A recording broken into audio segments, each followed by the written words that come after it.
aquele tema polêmico, é um dos que a gente mais escuta, né? Que seria assim, construir na casa...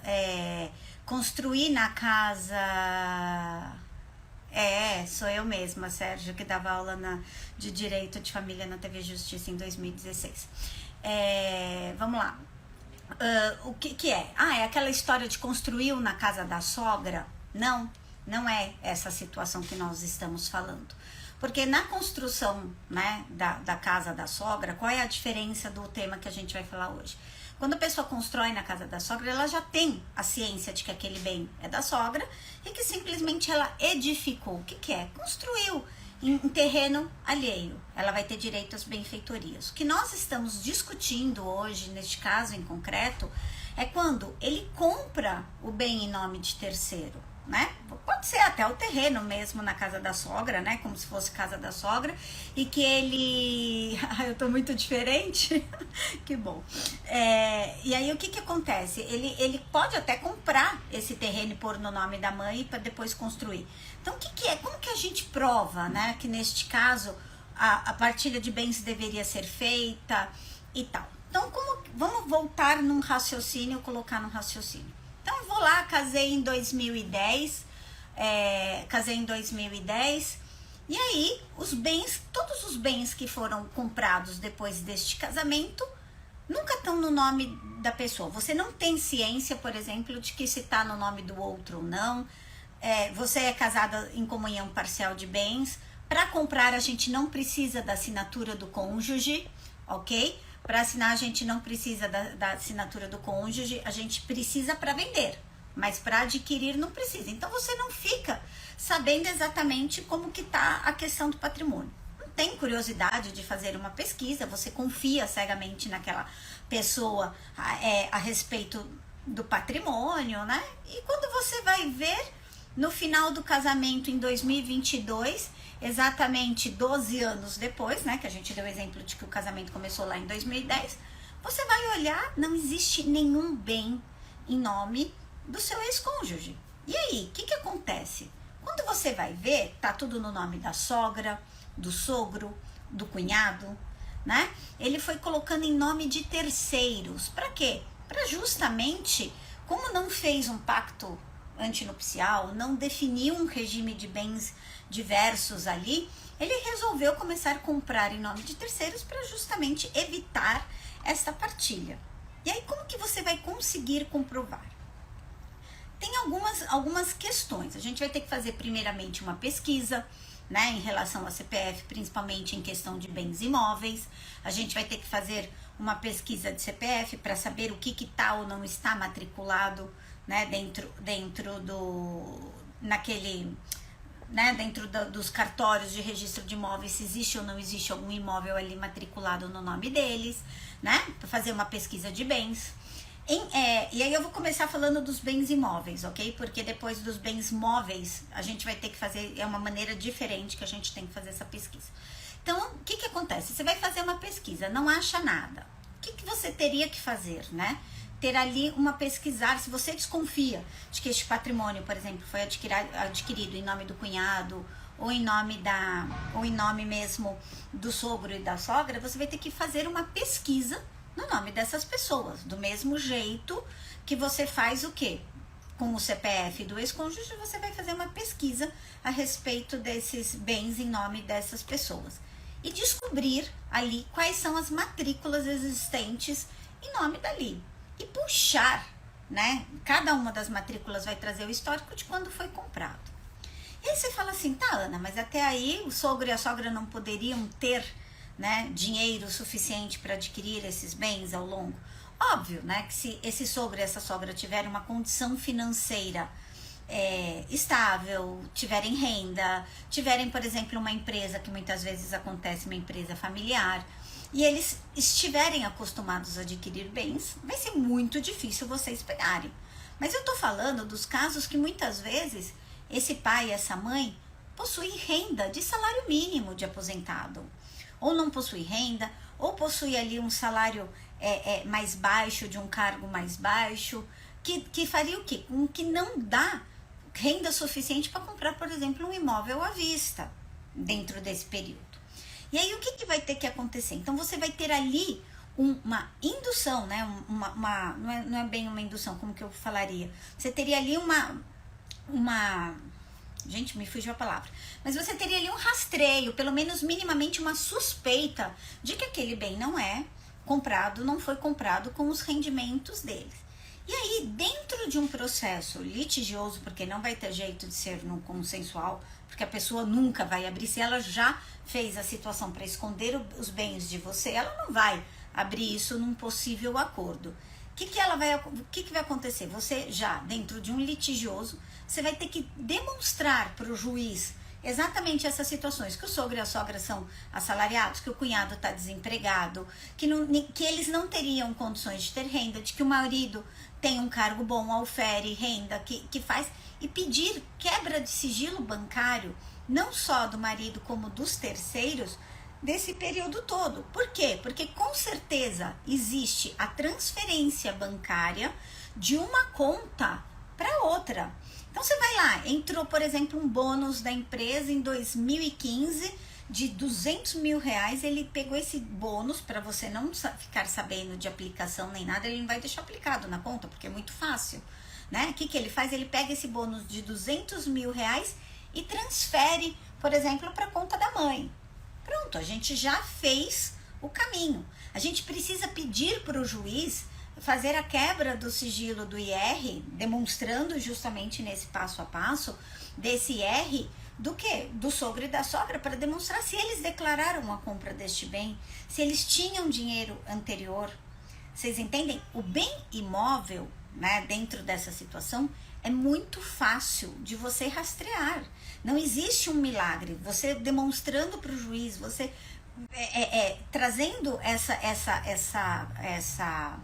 esse passo a passo, né? Essa demonstração de desvio de patrimônio, com certeza ele acaba acatando esses pedidos de ofício, essa demonstração de que o bem possivelmente não é, né, que não é daquela pessoa na qual está escriturada, né? Lembrando que o teu marido, o teu ex-marido, tua ex-esposa corre um risco, porque ele tenta falar assim: eu não vou partilhar este bem com minha atual, né, com a esposa, com a companheira, vou botar em nome de terceiros, só que ele não conta com o fato de que muitas vezes, se ele não for filho único, ok? Isso porque daí entraria como herança. Se ele tiver irmão e os pais falecerem neste meio tempo, o que ainda pode acontecer? Ele ainda vai ter que partilhar, entrar em herança, pagar imposto, né, do ITCMD sobre isso. Para quê? E ainda partilhar com os irmãos, porque daí ele vai ter que fazer esta prova contra ele mesmo, para dizer, não, o bem é meu, ou ele vai ter que partilhar com os irmãos. Então não existe, isso é para demonstrar para vocês que não existe o crime perfeito, ok? Não, é impossível nesta vida, se você não partilhar com A, você vai partilhar com B, a não ser que seja, como eu disse, filho único. Em relação aos bens, né, aos bens móveis, o que é bens móveis? Aí entra aplicação, entra carro, entra outros bens assim que a gente chama de móveis. No caso de carro, de Detran, em caso de conta, aplicação é mais fácil. A transferência, lembra aqueles 200 mil que eu dei exemplo de que ele foi lá, transferiu para a conta do pai, e esse dinheiro ainda está na conta ali do pai como uma transferência, né? Sem o encargo de doação, sem o recolhimento de imposto, sem a declaração disto tudo. O que acontece? Esse valor a gente acha. A questão do carro é mais difícil, né? A não ser como a gente colocou, de que é mais complicado. Carro ainda a gente tem um rastreio se a pessoa não tem renda, mas é mais difícil a gente fazer esse passo a passo do imóvel, né? Que o imóvel é uma coisa mais complexa, tem um rastreio maior, principalmente financeiro. O carro é mais difícil, mas o dinheiro também tem. Mas dessa mesma maneira vocês vão ter que pedir, né, para o juiz essa quebra de ofício, porque aí somente ele consegue fazer, através de um processo litigioso. Então não adianta eu falar assim, eu quero entrar com um amigável, como já me perguntaram, quero entrar com um divórcio consensual, e nesse divórcio consensual pedir os ofícios. Não, consensual a gente vai homologar um acordo feito ali fora nos bastidores, vai levar para o juiz e você vai dar como quitado aquela partilha de bens. Então, se você tem dúvidas sobre o patrimônio, tem que entrar com o litigioso, com às vezes arrolamento de bens. O que é arrolamento? É pedir para o juiz falar, olha, eu preciso que seja feito um levantamento, eu não tenho como te trazer a lista de o que a gente tem de bens a partilhar, porque eu nem sei o que é. Então a gente entra com esse pedido de arrolamento de bens, que é para trazer uma lista, né? Arrolar é trazer uma lista pormenorizada daqueles bens no nome da pessoa, às vezes através de ofício, para daí então você falar, olha, então desse bem é meu, esse bem também é meu, esse também tem que partilhar, para daí então você entrar com o pedido de partilha 50-50, ok? Então assim, não pensem vocês que é muito difícil. O pessoal começa a fazer muito isto, principalmente em segundos casamentos. Vocês vão falar, por quê?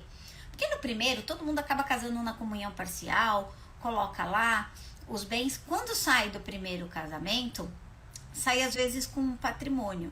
E às vezes ele começa a tirar patrimônio ou adquirir patrimônio também em nome de terceiros, e nem é para às vezes desvirtuar a partilha do segundo casamento. Porque se os bens são anteriores, já é dele, né, garantido por lei.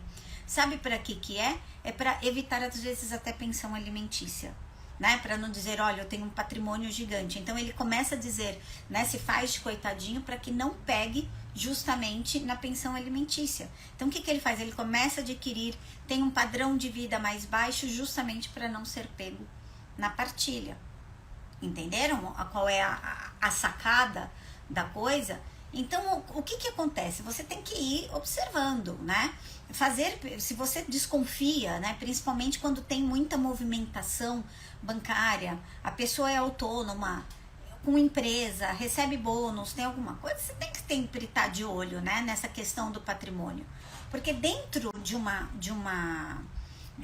escritura, por exemplo, de imóvel, existe uma diferença imensa entre a pessoa estar, quando está lá escriturado, Ana e José são casados. Esse "e" significa que o imóvel é dos dois. Agora, se eu falo Ana é casada com José, é somente a qualificação. Eu estou dizendo com quem ela é casada e não dizendo que ele tem direito. Vocês entendem? Então, às vezes, para vocês entenderem uma palavrinha, né, que no caso uma conjunção, ali faz toda a diferença na questão da partilha de bens. Então, saber o que está acontecendo, né? Escutar a movimentação. Outra questão que todo mundo também desvirtua bastante é principalmente quando trabalha assim, em empresa familiar, é a constituição de patrimônio em nome da empresa. O cara é sócio da empresa, tem ali um X número de cotas e adquire patrimônio em nome da empresa. Quando você for partilhar, você vai partilhar as cotas. Você não vai partilhar o valor, os bens que tem aquela empresa. Você vai partilhar valor de cotas. Você vai partilhar ativo e passivo. Normalmente a empresa pode até ter um ativo. O que é ativo, né? É tudo que ela tem de positivo. Então, às vezes, saldo em conta, ela tem, às vezes, imóveis, né? Então, ela tem isso como ativo. Mas, às vezes, ela tem um passivo, que são as dívidas.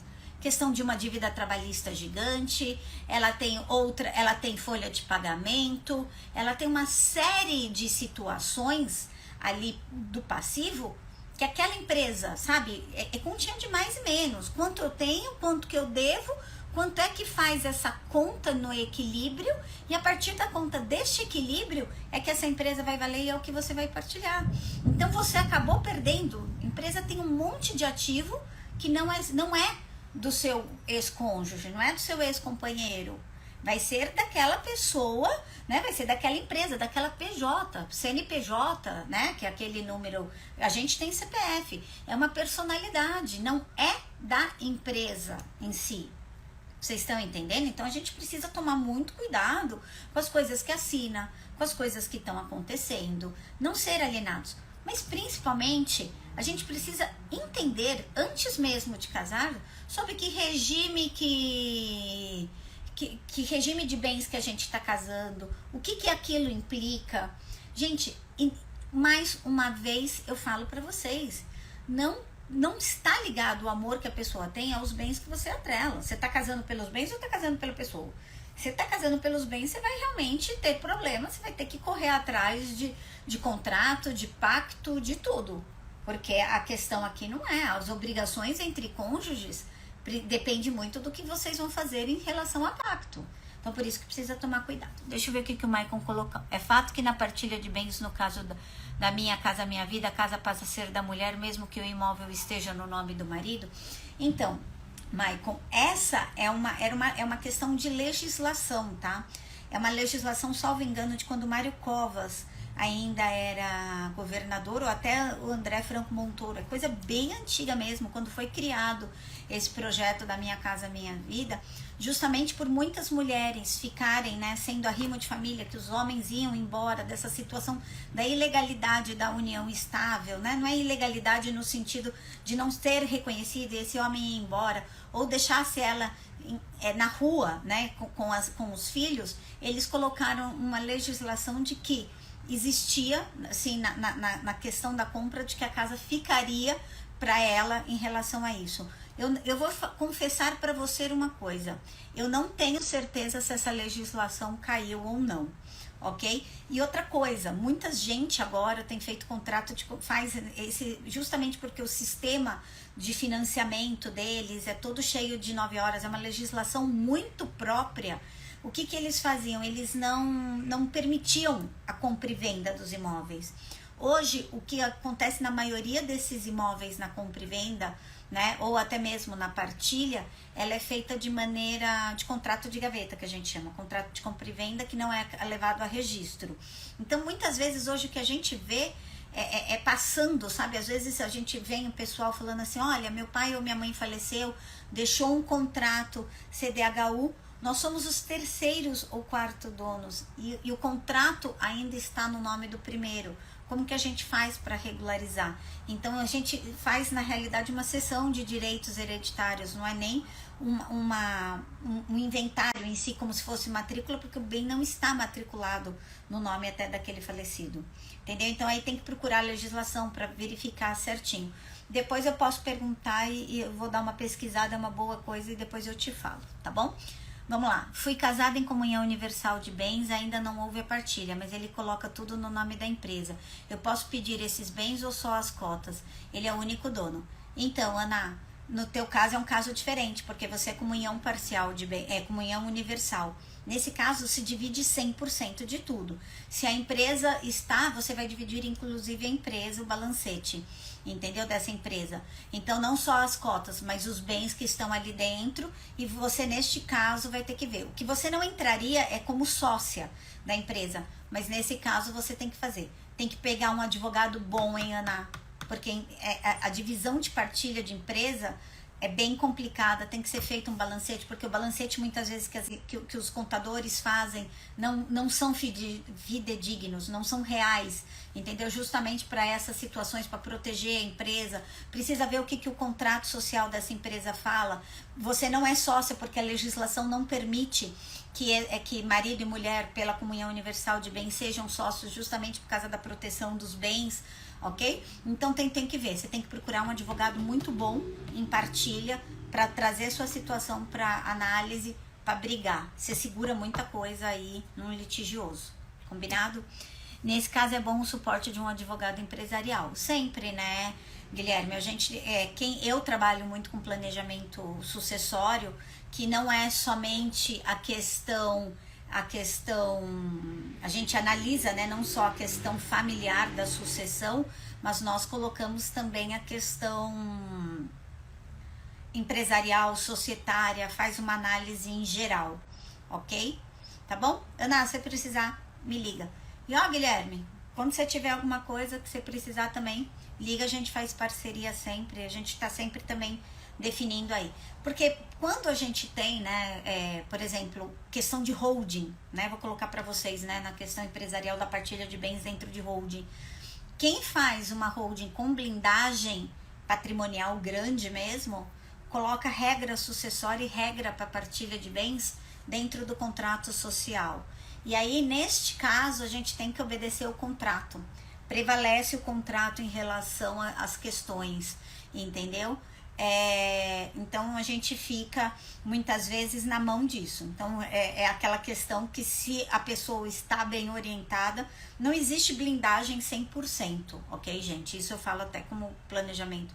Não existe blindagem que todo mundo acha que nunca vai chegar, né? Que seja, brincando novamente, o crime perfeito, né? Não existe o crime perfeito. Existe sim a questão do que você considera mais seguro, aquele cenário mais feito. E existe sempre um risco inerente, assim como não existe nenhuma transmissão de bens sem que você não pague imposto, que não tem um custo para isso. Mas dentro de cada cenário, por isso que a gente estuda e fala. Então, assim, quando a família quer proteger mesmo o patrimônio, principalmente em caso de divórcio, as questões de partilha de bens dali das cotas da empresa são bem rígidas, né? Então é bem difícil ver. Então, Ana, tem que olhar isso direitinho, ok? De nada, Maicon, que isso? Depois me conta que aula que você via minha antigamente. A gente já tá aí no mercado 25 anos, né? Então, novinha não sou. A questão, eu já fazia live, eu já dava aula antes mesmo de pandemia, antes de todo mundo entrar aí nessa vibe de site, de Insta, eu já tinha as coisas por aqui. Então, aqui nesses meios eu já sou mais velha, né? Por isso que o pessoal acaba me conhecendo dando aula, ok? Entenderam? Deixando mais alguma dúvida? Existem, tá? Algumas coisas. O pessoal pergunta também muito sobre aplicação financeira que não seja em banco. Por exemplo, nessas financeiras, né? Estilo, eu não quero falar nome, né? Mas é tipo XP, essas aplicações, ou mesmo em offshore. O que é offshore? São as empresas constituídas fora. Hoje em dia a gente tem todos uns órgãos, né? Previdência, às vezes em nome de terceiros também. A gente tem todos uns órgãos que a gente tem que pedir o ofício, e através dele, né, de pedido no litigioso, que a gente consegue. Então tem que pegar aí um advogado bem esperto para a questão de partilha de bens, para a questão de como que entende, né? Trazer alguns elementos. Sabe uma coisa muito interessante? Eu tenho um caso que tá assim... Ele falou assim, só tem uma casa para partilhar. Partilharam, eu nem era advogada do caso, ok? E aí ela veio falando, doutora, mas ele tem outras casas, só que está no contrato de compra e venda e não partilhou. Sendo que dentro do contrato, olha, eu vou falar uma palavra feia, olha o rabo que a pessoa deixou. Sabe o que ele coloca? Ele coloca dentro do acordo feito sem advogado, porque foi feito num pré-nupcial, num pré-processual. O que é o pré-processual? É um acordo antes de virar processo entre eles, ambos sem advogados. Uma coisa muito mal ajambrada. Ele confessa que ele fala que ele vai ficar com o usufruto dos aluguéis de um imóvel X que não está matriculado. Pronto. Se vocês têm contrato, cópia de contrato, né, ou ele tem renda através desse contrato, entrada mensal na conta pessoa física dele, de todo mês tem lá 10 entradas de 10 casinhas que ele tem, não estão no nome dele, mas ele usufrui. Entendeu? Então precisa ver, pegar a matrícula para ver se é propriedade de outro usufruto dele, porque o fruto a gente partilha, não partilha a propriedade, mas partilha os frutos. Entende até aí aonde que vai? Tem que demonstrar para o juiz. Às vezes o esvaziamento do patrimônio ocorre nos últimos 4, 5 anos. O cara começa a preparar o divórcio muito antes do que vocês imaginam, né? Então, o que acontece? É demonstrar que ele vai tirando. Eu tive um caso assim também, que a pessoa disse que houve, o juiz foi pegando, né, para ver se não havia transferências de contas nos últimos anos, para justamente ver se o cara não vinha preparando o divórcio, sabe? Fica cozinhando o divórcio em casa, aquela coisa que tá separado de fato, cada um dormindo num quarto, e nesse tempo o cara tá separando os bens para fazer a partilha, para não fazer a partilha. Entenderam? Onde que tá a malandragem da coisa? Então a gente tem que demonstrar isso. 100% de garantia, gente. Como eu digo, tudo depende do que você consegue juntar de provas, tudo depende do que você tem de documentação e, infelizmente, vai de juiz para juiz, tribunal para tribunal, mas a grande maioria, quando você consegue demonstrar essa cadeia, né, de ludibriar aquela parte, né, que não assina, que não está ali na empresa, é isso. Depois, se a senhora quiser analisar, Lei 11.977 de 2009. Você vê, Maicon, então era o Covas mesmo na época. Não é tão antiga e a gente vai dar uma olhada, eu vou dar uma olhada para trazer para vocês. Mas, teoricamente, eu sabia que ficava mesmo no nome da mulher. Mas hoje em dia, já com essa história de compra e venda, no começo não existia. Era uma questão da lei que se fosse casado ficaria no nome dela mesmo, e aí agora eu não sei essa questão da venda, mas a maioria dos imóveis desse tipo de imóvel não está escriturado, e se ficar também a partilha de bens ficando sendo a legislação, a gente tem que ver até se eles trazem alguma previsão a respeito da partilha. Eu vou estudar realmente, porque na teoria partilharia, né, independente se fosse pela regra geral, partilharia, mas eu não sei se nessa lei específica, na aquisição, se tem alguma coisa dizendo sobre a partilha. Vou olhar, depois eu deixo aí um Reels para você respondendo essa questão para complementar a live. Combinado? Falando, gente, 23 de novembro, semana que vem acaba novembro, e aí a gente entra são 2 semanas exatas, né, porque a gente tá com semanas meio justas, assim, começamos o dezembro num fim de semana, então a gente vai ter 2 semanas justas aí até terminar o ano, a gente entrar de recesso com uma Copa pelo meio.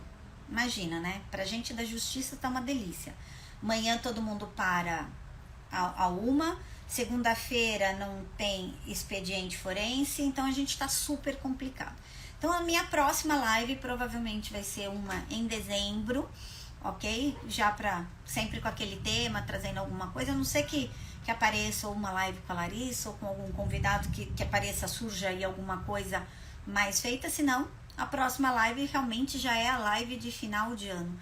Não sei vocês, mas para mim o ano voou, né?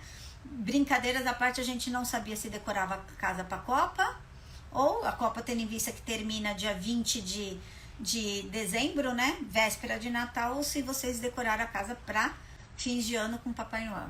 Eu confesso que decorei para Natal, certo? Então, minha próxima live provavelmente vai ser correria no escritório. Confesso, estou sem almoço hoje porque não deu tempo. A gente está tentando, sabe, enquadrar agenda, prazo, um montão de coisa entrou de prazo essas últimas semanas. Não sei o que está acontecendo, eu acho que eles soltaram tudo que tinha que soltar para a gente tentar aí até o final do ano cumprir o que tem para cumprir, porque o resto fica para ano que vem. Então, meu compromisso com vocês é uma próxima live de despedida. Quem quiser me deixar tema interessante, eu sempre faço uma live mais de questões mais pessoais, falo sobre fé. Já trouxe minha filha e minha mãe para fazer live comigo. Quem tiver aí uma ideia ótima, excelente para live, falei já sobre recomeços, um montão de coisa. Vamos ver do que a gente faz uma live inspiradora. É isso? Uma live inspiradora para final de ano.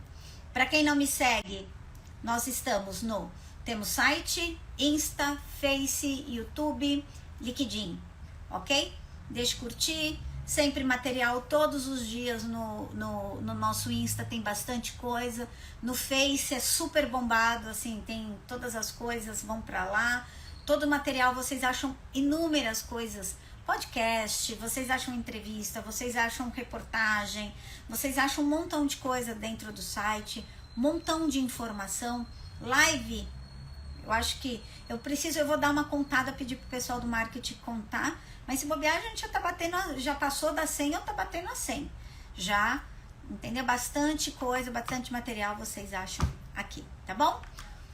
Um beijo no coração de vocês, bora torcer pelo nosso país, ok? Na Copa, pelo menos dá uma alegrada no coração e uma amenizada nessa divisão que a gente teve aí neste ano de 2022. Beijão, até a próxima.